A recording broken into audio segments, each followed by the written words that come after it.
As more of the American people realize and perceive the threat, a lot of the Sunshine Patriots will come along for the ride after you've done a lot of the work. But when that happens, the New World Order will realize that if it does not go full tilt, and if it does not wage total war against the American people, then it shall fall forever. We will be able to stop it for this generation, and we will be effectively able to educate and structure a defense for future generations again, and we shall openly declare the threat. They know this, and that's a very testy time for them. Yes? Oh, I have Follow. my helicopter in my yard every day, in an airport right next to me. And he's saying that it's a company called Tech-Try. They're in training, Tech-Try. Are you familiar with that? No. They're looking for pot in the residential area. Okay. This time of year. They are. Man, they use black helicopters. They've been out here already. Yep. Oh, here, wait a minute. I'm sorry. Okay, way in the back, and then you next. Yeah. Have you seen any markings on any intersections or the back of signs? Have you seen any on your trip down here where they're straight down towards this area? As a matter of fact, we saw some, and I received some pictures which we haven't gone completely over yet, that should be back up in the office by the time we get back up north. One thing we did see that was interesting on the way down were a series of light dots on overpasses or on signs that overhung the expressway.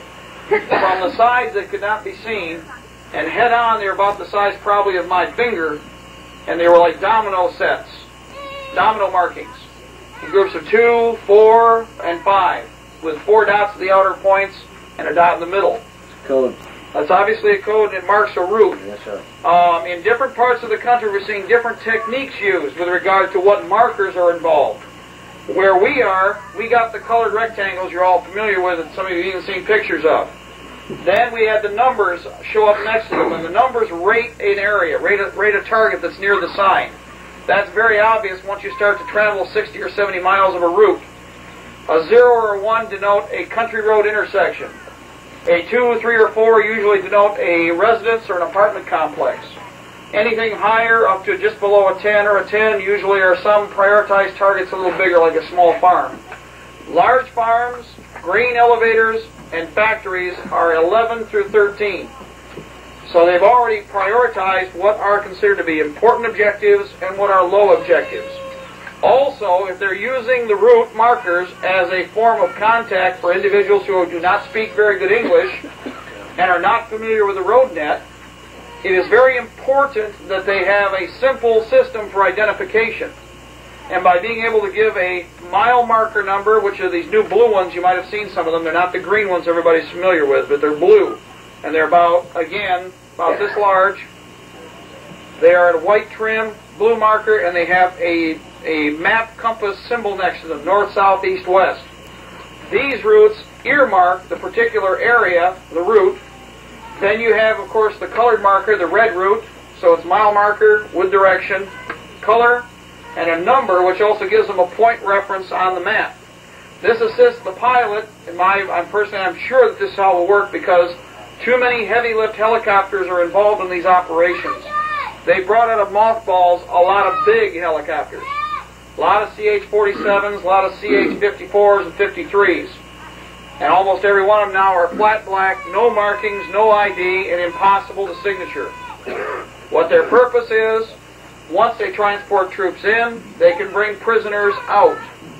And it's very simple. If you've seen the plastic handcuffs, cheap as cheap can be, wad them up with the handcuffs, fill up a 5-ton truck. When the time comes, Comrade Strolenko takes his red smoke, picks up the phone.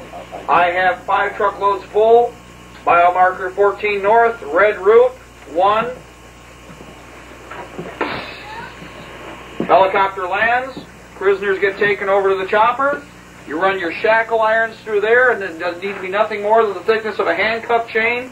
And you run it through the legging points and the grounding points inside the helicopter on the floor. The prisoners can't go anywhere, and once they're in the air, it's impossible for them to be repatriated. They can be taken right to a detention area, dropped right inside it, disgorged, sorted, and the chopper can go on to perform another mission. Now, in addition to this, something we just recently found out, which is becoming very obvious, is that we have a rating system. Black, gray, and white for prisoners. Black prisoners would be such as all of us, I think, here. Obviously patriots, aggressive, or perhaps a threat to New World Order operations on the ground, wherever they occupy. Gray are individuals that are questionable. They may be detained for a period of time right there on the site, and then would be released, or it would be determined by an interrogator whether or not they're taken on with the black-rated prisoners. White prisoners would be stopped, interrogated, and released because they're either friendly or they're non-patriotic. In other words, they're neutral. They'll become the Quislings later. So they already have a rating system, and that's been positively identified, and we have seen several examples of that. Now, mostly they've been training in New York with this system already, and we believe they've also been training in other sites. We have many of the detention sites now photographed, not just suspecting where they are and knowing the approximate area, but we have many people, patriots like yourself, who've gotten up, went out, and have identified the sites. Not just the larger complexes, but many of the first level holding areas out in the boondocks. In our area, we have 2 or 3 new ones that are fairly large. They're obviously going up.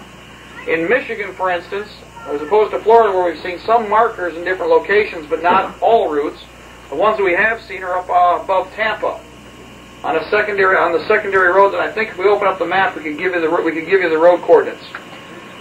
Yes. Mark, isn't it time now to mention that sign? Well, what I would do is this. You might think about going out at night, taking your coal chisel and knocking off the bent-over bolts that are there. Yeah. Run a new carriage bolt through and put a thumb nut on it.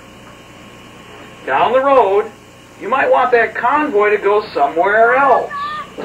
And when it goes where it's supposed to, boom, boom, boom, boom, all of a sudden you got 5 5-ton trucks, lots of rifles, and you've liberated a lot of prisoners. Then you take the thumb nuts and you put the route back together, and wherever somebody's looking for that convoy, it isn't. You see? So you don't necessarily want to destroy it. Now what we found is this. Well, thank you. There's a couple interesting things here. Number one, a lot of the markers do not seem to be all that reflective, which was a mystery to a lot of people. We do believe that they are fully infrared sensitive and probably accumulate heat during the day and can be seen with good night vision. In fact, it's been tested in some areas that's true.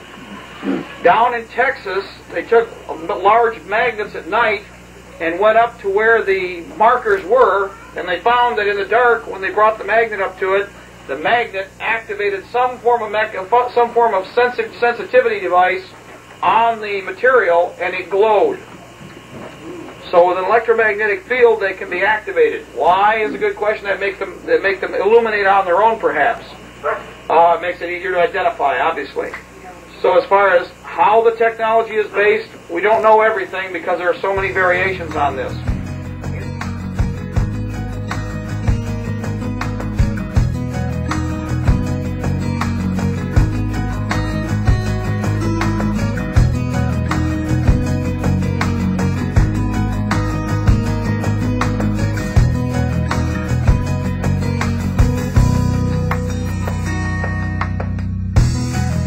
I cry for my country, for the pain that it's been through. She's been made to suffer for the profit of a few. Storm clouds are forming, winds of change now touch our shores. Our hear forefathers are crying as the dream's been cruised.